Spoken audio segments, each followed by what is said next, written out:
기도하실 나라는 베트남 고지대 야오입니다. 매주 미전도 종족을 위하여 기도하고 있는데요. 오늘 기도할 종족은 베트남 고지대의 야오족입니다. 인구가 26만 4천, 26만 4천 정도 되고요. 복음화율이 3.1%네요. 자, 우리 기도 제목 참고하시면서 우리 함께 야오족을 위하여 기도하겠습니다. 하나님, 이 시간 우리 베트남의 고지대에 살고 있는 야오족을 위하여 기도합니다.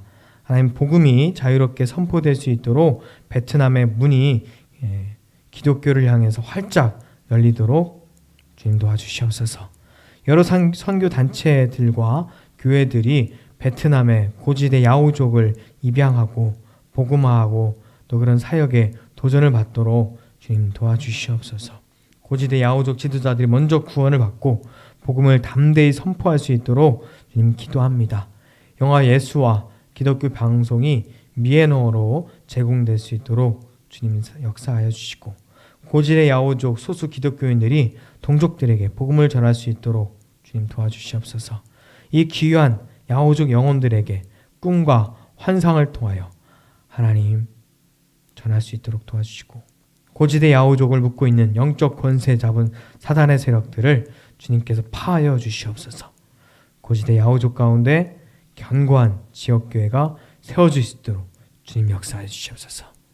예수님의 이름으로 기도합니다. 아멘.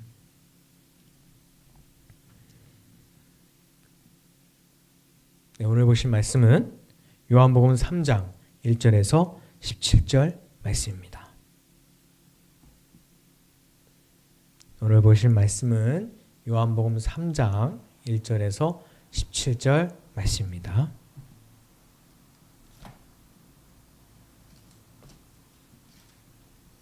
저와 여러분이 한 절씩 교독하겠습니다.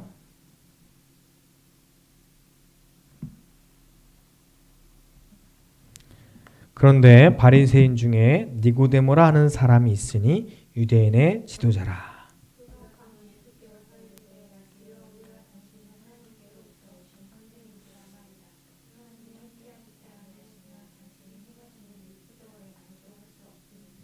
예수께서 대답하여 이르시되 진실로 진실로 내게 이르노니 사람이 거듭나지 아니하면 하나님의 나라를 볼 수 없느니라.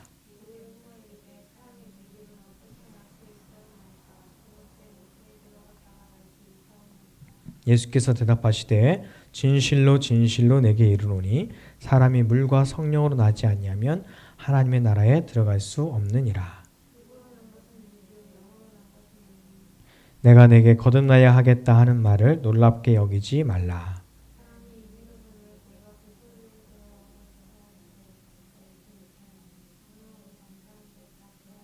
니고데모가 대답하여 이르되 어찌 그러한 일이 있을 수 있나이까.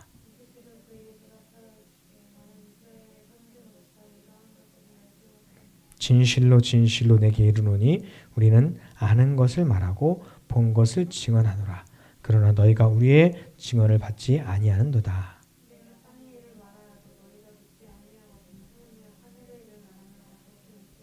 하늘에서 내려온 자 곧 인자 외에는 하늘에 올라간 자가 없느니라. 이는 그를 믿는 자마다 영생을 얻게 하려 하심이니라.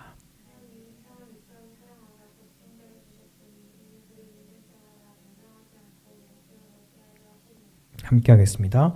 하나님이 그 아들을 세상에 보내신 것은 세상을 심판하려 하심이 아니요 그로 말미암아 세상이 구원을 받게 하려 하심이니라. 아멘. 할렐루야. 네, 주의 이름으로 사랑하고 축복합니다. 오늘은 성령 강림절 후 일주이면서 삼위일체 주일입니다.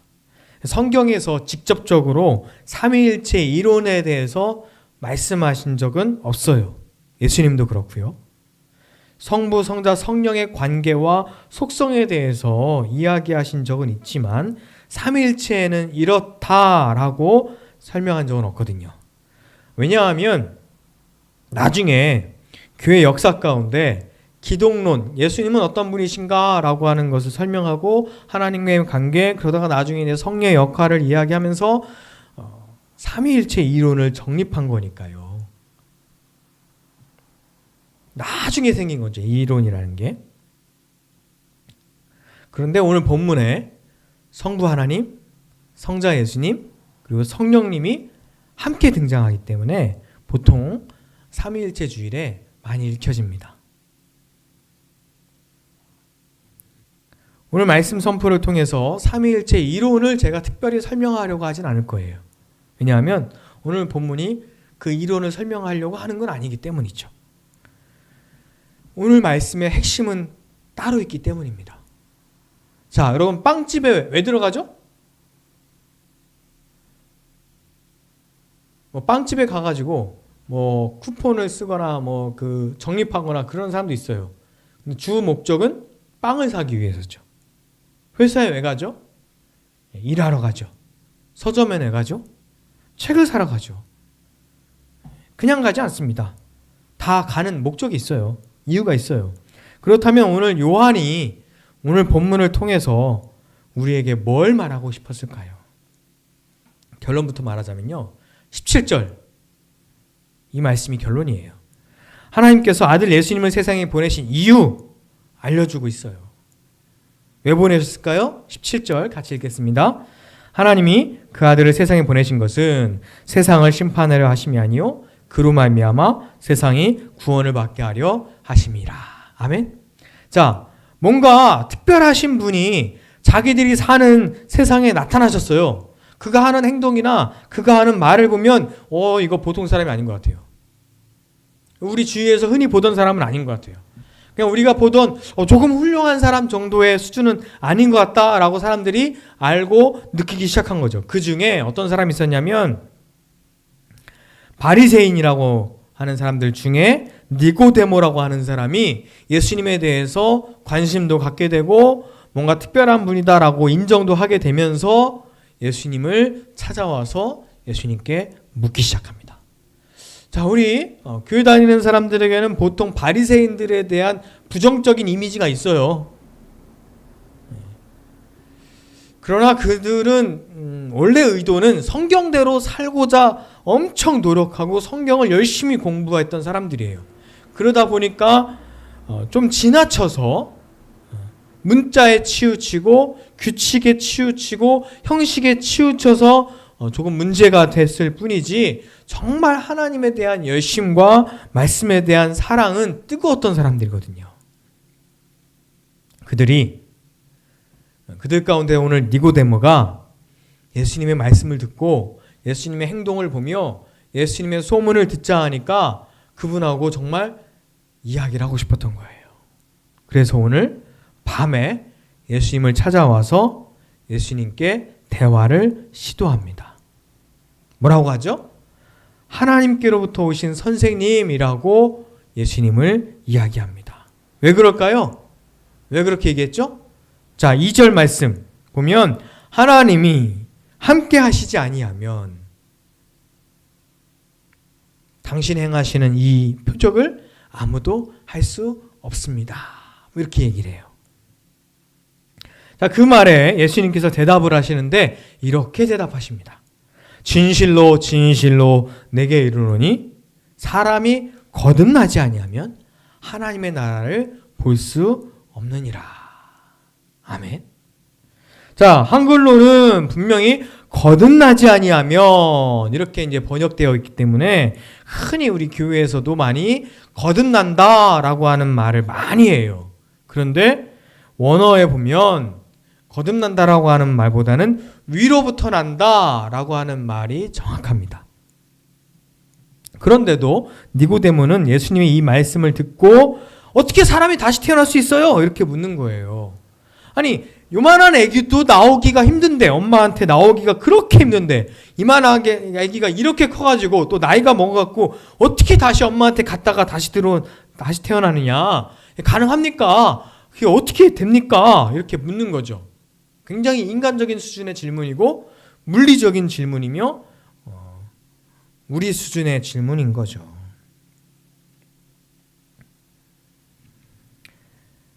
예수님께서는 그런 뜻으로 얘기하신 게 아니거든요. 그래서 예수님께서 이런 이상한 질문과 대답에 예수님의 수준의 답을 해주십니다. 뭐라고요? 물과 성령으로 나야 하나님의 나라를 볼 수 있다. 또 들어갈 수 있다. 그러시면서 육으로 난 것은 육이요 영으로 난 것은 영이다 라고 말씀하세요. 자, 8절 말씀, 그게 무슨 말일까? 8절 말씀 보면 성령의 이 역사에 대해서 조금 이해할 수 있어요. 8절 말씀 같이 읽겠습니다. 바람이 임의로 불매 내가 그 소리는 들어도 어디서 와서 어디로 가는지 알지 못하나니 성령으로 난 사람도 다 그러하니라. 아멘. 자, 바람이 부니까 시원하죠. 뭐 이 정도 바람은 바람이 여기서 부는구나 알 수 있어요. 이런 바람 말고요. 정말 덥고 힘든데 갑자기 어디선가 바람이 싹 불어오면 시원하잖아요. 그런데 그 바람 어디서부터 시작됐지? 저기 1m 앞인가? 저 100m 앞인가? 저 서울부터 불어왔나? 알 수 없어요. 나비 효과로 해서 저기 적도부터 불어왔나? 어떻게 알겠어요? 모르죠. 그 시원함, 바람이 불어서 그 시원함은 내가 느낄 수 있고 분명히 바람 불었구나 라고 알 수 있지만 그 시작과 끝은 사람이 알 수 있는 게 아니라는 거예요. 이게 바로 성령의 역사, 성령을 받은 사람의 모습이다라고 분명히 말씀하고 계십니다. 성령 받은 사람, 그 변화도 마찬가지예요. 딱 보면 변화된 것 같아요. 그전에는 사랑하지 않던 사람이 사랑해요. 그전에는 되게 이기적인 사람이 이타적으로 살아요. 그전에는 섬기지 않던 사람이 막 섬기고요. 나누지 않던 사람이 나누고요. 뭔가 기도하지 않던 사람이 기도도 하고요. 하나님을 더 사랑하게 되고 뭔가 성령의 사람으로 막 변화된 모습이 막 보여요. 근데 이 사람이 언제부터 그랬는지 어떻게 그랬는지 정확히 알기가 참 어려운 거예요. 어떤 이단에서는 당신이 몇 월 몇 시 구원받았습니까? 이렇게 물어봐가지고 모르면 그거 봐요. 구원받지 않은 거예요. 막 그러면서 막 파고들어서 하는데 성령의 역사는요 정확히 알 수 없어요. 물론 우리가 느낌적으로 그 집회에서 그 예배 드릴 때 뭐 이렇게 짐작할 수는 있겠지만 그 전일 수도 있어요. 그 후일 수도 있고요. 성령의 역사는 우리가 정확하게 알 수 없습니다. 그런데 바람이 불어서 시원함을 느낄 수 있는 것처럼 성령 받은 사람은 본인이 알고 또한 다른 사람들도 분명히 그 역사를 느낄 수 있다는 거죠. 13절 말씀 보시면 하늘에서 내려온 자 곧 그 인자 누구를 말씀하세요? 하나님의 아들 예수님이죠. 하나님의 아들 예수 그리스도 그가 우리가 어떻게 노력해서 예수님이 이 땅에 오셨어요? 예? 유대인들이 막 메시아 보내달라고 그렇게 노력하고 기다리고 막 그래갖고 예수님이 이 땅에 딱 오셨나요? 아니에요. 사람이 예수님이 이 땅에 오시도록 한 게 아무것도 없어요. 사람이 할 수 있는 게 없었다니까요. 하나님께서 하나님의 때에 아들 예수님을 인간의 몸으로 이 땅에 보내신 거거든요. 하나님이 위해서 보내주신 거예요. 우리가 예수님을 뭐 이렇게 옷자락 붙잡고 막 끌어당긴 게 절대로 아닙니다. 우리가 어떻게 노력해서 예수님이 오신 것이 아니라 하나님께서 내려 보내주신 거죠. 위에서부터. 이것이 바로 하나님의 은혜입니다. 자, 모세가 광야에서 뱀을 든 것처럼 이 얘기를 하시잖아요. 마찬가지죠. 백성들이 뭐 한 게 있어요? 아무것도 없어요. 그냥 아우성만 쳤을 뿐이에요. 그냥 신음만 했을 뿐입니다. 하나님께서 이 구리뱀을 들어서 그것을 보는 사람은 살리라 라고 말씀하셨고 모세는 하나님의 말씀을 순종하여 구리뱀을 들었고 사람들은 그것을 고개를 들어 봤을 뿐이에요. 마찬가지로 예수님이 이 땅에 오셔서 십자가에 죽으시는 거 우리가 노력한 거 아무것도 없죠. 우리는 그냥 그를 믿고 바라보았을 뿐입니다. 그게 뭐라고요? 그랬더니 우리에게 영생이 주어지죠. 자, 여기서 영생이라는 건 무엇입니까? 영생에 대한 오해가 굉장히 많아요. 왜냐하면 아까 이 니고데모 차원의 인간 차원의 자꾸 질문을 하잖아요. 사람이 태어나고 늙었고 나이 들었고 이만큼 컸는데 어떻게 다시 엄마 몸에 들어갔다 나오냐. 이게 인간적인 질문이고 물리적인 생각이에요. 자, 그렇다면 영생, 우리가 보통 오해하는 건 뭐예요? 유전자를 변형해가지고 그 생명을 계속 연장시키는 거죠. 복제 인간을 통해서 내 장기를 계속 새 걸로 갈아가면서 생명을 유지하는 거. 뭐 아니면 막 죽을 것 같은데 병원에서 생명 유지 장치를 달아가지고 죽지 않도록 계속 죽은 것 같지만 계속 심장은 뛰면서 띠띠띠띠 살아있게 하는 거.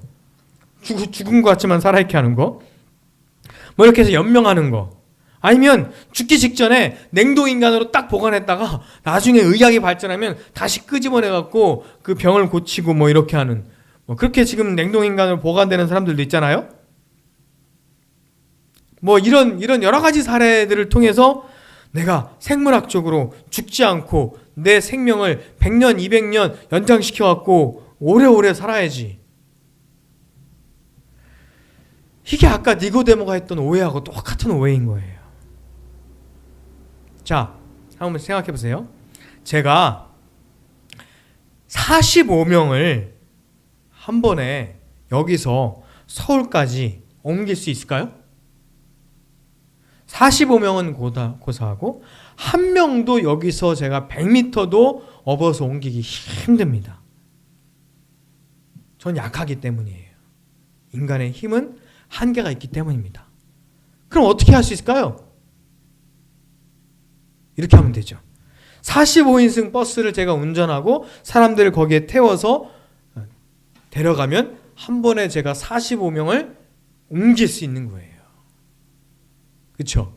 인간의 존재, 인간의 힘 아주 제한적이지만 내가 무언가에 탔을 때 그 힘을 발휘하게 됩니다. 뭐 여기서 뭐 누가 운전하느냐 그건 이제 다른 이야기고요. 다른 비유이고 마찬가지죠. 자, 그냥 인간이 살면 인간의 삶으로, 인간의 욕심으로, 인간의 능력으로 이기적인 삶을, 땅의 삶을 살 뿐입니다. 그러다 그냥 멸망하고 죽게 되는 거죠. 남을 죽이고 나는 살 것 같지만 같이 죽게 돼요. 어항에서 물고기들이 사는데 너무 좁아. 쟤만 없으면 좋을 것 같아. 그래갖고 막 물에 뜯어갖고 죽였단 말이에요. 그러니까 어떻게 돼요? 그게 썩어서 물이 썩고 다 같이 죽게 되는 거죠. 같이 살아야 되거든요. 그런데 남을 죽이고 내가 살 것 같지만 그러면 결국은 같이 살 수 없게 돼요. 우리가 하나님 안에 살면, 즉 위로부터 나서 하늘의 삶을 살면, 창조주의 마음으로 또한 지구를 사랑하면 지구의 생명을 살리게 되고, 하나님의 사랑으로 다른 사람들을 사랑하면 나뿐만 아니라 다른 사람들을 살리게 되죠. 하나님의 마음으로 살면 하나님의 수준의 삶을 살게 됩니다. 하나님의 능력으로 살게 되는 거예요. 하나님은 영원한 존재이시기 때문에 그 순간 우리가 하나님의 존재로, 하나님의 능력으로, 하나님의 생명으로, 하나님의 사랑으로 살게 되는 겁니다. 자, 하나님께서요, 세상을 멸하시려고 예수님을, 그 아들을 보내신 게 아니라고 말씀하세요. 하나님은 창조하신 이 세상을, 이 사람들을 구원받게 하시려고 그 아들을 보내셨다라고 분명하게 말씀하고 계십니다. 자, 그렇다면 새로운 차원의 하나님 나라에 우리는 어떻게 살 수 있을까요? 자, 울창한 숲이 있어요. 울창한 숲. 자, 울창한 숲이 있는데 키가 큰 나무들이 있습니다. 아, 진짜 나무가 막 수두룩빽빽해요. 나무 나와요?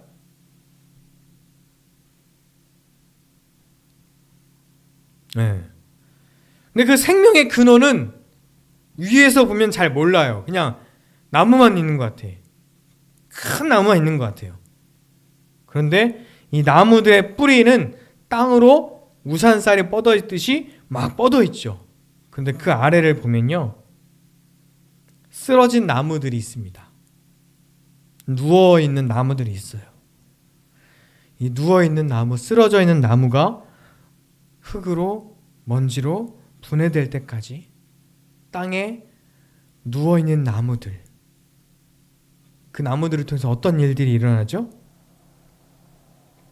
그 위에 한 씨앗이 떨어지고 그 씨앗이 그 나무의 영양분을 먹고 그 나무가 썩을 때까지 그 나무로부터 힘을 얻고 생명을 얻고 새로운 뿌리들이 생겨나기 시작하고 거기서 또한 새로운 나무들이 자라기 시작하는 거죠.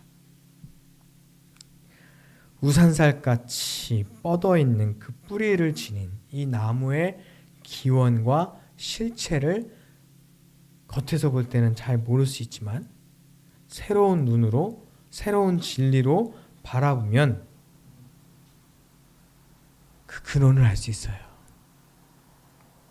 성령의 사람도 마찬가지고 바람이 어디에서 불었는지 우리가 알 수 없지만 하나님께서 어떻게 우리를 이렇게 사랑하시는지 우리가 알 수 없지만 성령으로 우리는 느낄 수 있죠. 우리의 삶과 죽음 사이에 때로는 죽어가면서 새로운 생명을 주는 이것이 바로 진리입니다.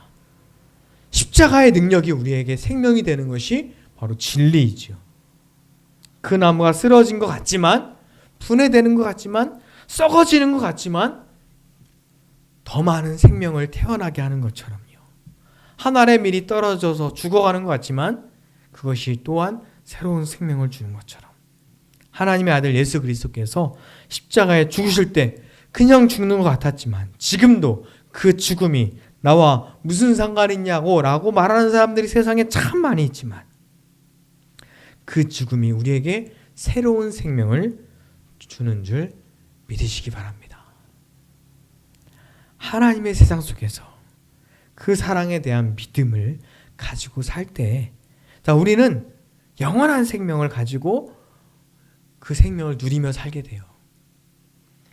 사랑하는 성도 여러분, 하나님께서 아들을 보내셔서 그로 말미암아 세상이 구원받고 생명을 얻게 하려 하신 것처럼 또한 저와 여러분 성령으로 세상을 살아가기를 바랍니다. 그것은 아주 작은 희생과 아주 작은 섬김으로부터 시작이 돼요. 아주 작은 희생과 나의 편안함을 포기해야 되죠.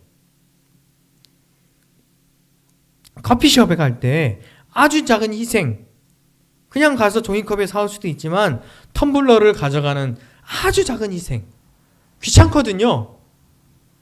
하지만 그걸 통해서 그 작은 실천들을 통해서 지구가 조금씩이나마 살아갈 것 같아요. 이거 뭐 내가 한 번 하는 거 무슨 소용이 있냐? 그 한 번이 모아져서 큰 실천이 되는 거죠. 이건 뭐 아주 작은 일이지만요. 누군가를 사랑하고 섬기는 것 귀찮은 일이에요. 어떤 분은 헌혈을 통해서 사랑을 실천합니다. 그거 뭐 한 번 요만큼 뽑는 거 무슨 소용이 있나라고 싶을 텐데 그게 모아져서 어떤 사람들에겐 정말 위급한 때에 생명을 얻을 수 있게 되죠. 어떤 사람들은 이거 몰라요. 그런데 아무 대가도 없이 자기의 지식을 나눠주고 자기의 시간을 나눠줍니다. 이거 이렇게 하면 돼요? 아주 간단하지만 그 간단하게 알려주는 것을 위해서 자기가 배워야 되고 또 그것을 연구해야 되고 또 그것을 가르쳐주는 시간이 그만큼 들여지는 거거든요.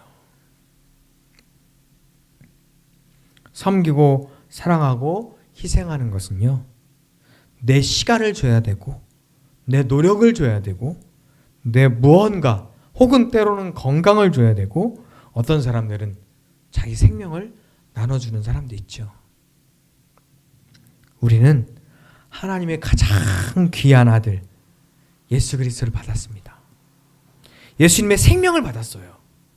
쓰러진 나무를 통해서 울창한 숲의 뿌리가 되듯이 우리의 희생과 섬김으로 또한 이웃이 살아가기를 바랍니다. 그런데 여러분, 그건 내 힘으로 되진 않아요? 어떻게 되죠? 예수님께서 뭐라고 하셨죠? 성령으로 난 사람이 하나님의 나라를 볼 수 있다라고 말씀하셨어요. 성령으로 난 사람, 즉 성령의 능력으로 사랑하고 희생하며 살아야 하나님의 나라, 뭐죠? 하나님께서 통치하시는 나라, 하나님의 사랑이 이루어지는 나라, 하나님께서 다스리는 나라, 하나님의 마음으로 충만한 그 나라, 그것이 바로 하나님의 나라며, 성령으로 난 사람이 그 하나님의 나라를 볼 수 있고 사랑하며 섬길 수가 있어요. 저와 여러분은 그 쓰러진 나무처럼 저와 여러분의 희생과 사랑을 통해서 울창한 숲을 이루며 나를 통해서 내가 있는 그 지역과 그 삶의 자리와 그 공동체가 생명을 얻으며 사랑받기를 주의 이름으로 축원합니다. 기도하겠습니다.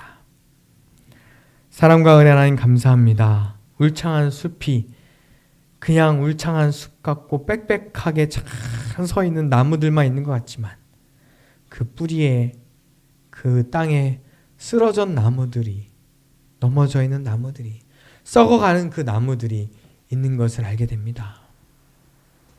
우리도 넘어지고 쓰러지고 썩어지는 가운데 우리의 주위의 사람들이 살게 하시고 풍성하게 하시고 울창한 숲을 이루게 하여 주시옵소서. 내 힘으로는 되지 않습니다. 나는 이기적인 사람입니다. 나는 편하고 싶습니다. 그러나 성령께서 우리의 삶을 주관하시면 사랑하고 섬기며 희생하며 남을 돕는 사람이 되는 줄로 믿습니다. 나 혼자 사는 사람이 아니라 하나님의 나라, 사랑이 충만한 나라를 이루는 사람이 되게 하여 주시옵소서.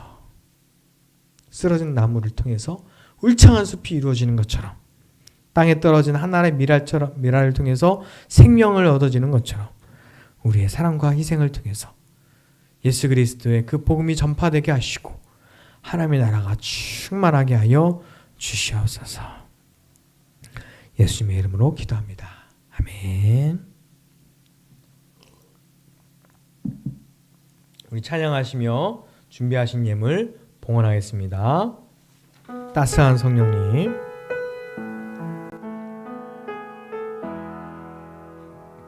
하나님 감사합니다. 오늘 예물을 주님께 드립니다. 이 예물을 주님 받아 주시옵소서. 이 예물을 드리는 자들이 어디에 있든지 하나님 그들의 손을 받아주시고 그들의 마음을 받아주시며 그들의 삶을 받아주시옵소서. 그들이 예물을 드리며 간절한 마음으로 기도하는 내용들이 있습니다. 하나님 그들의 기도를 받아주시며 그들의 기도가 주님 뜻 안에서 이루어지게 하여 주시옵소서. 하나님, 이 예물이 쓰이는 곳마다 주의 복음이 전파되기를 소원합니다. 이 예물을 통하여 주의 교회가 든든하게 서게 하여 주시옵소서. 하나님께서 역사하여 주시옵고 또한 진리교회를 통해서 이 지역에, 이 땅에 하나님의 사랑이 충만하게 하여 주시고 또한 놀라운 역사를 이루게 하여 주시옵소서. 이제는 우리 주 예수 그리스도의 은혜와 하나님의 크신 사랑과 성령의 함께 하심이 오늘 예배를 드리며 하나님의 사랑 가운데 살아가기 원하는 성령의 사람들에게 이제부터 영원토록 함께 하시기를 간절히 축원하옵나이다. 아멘.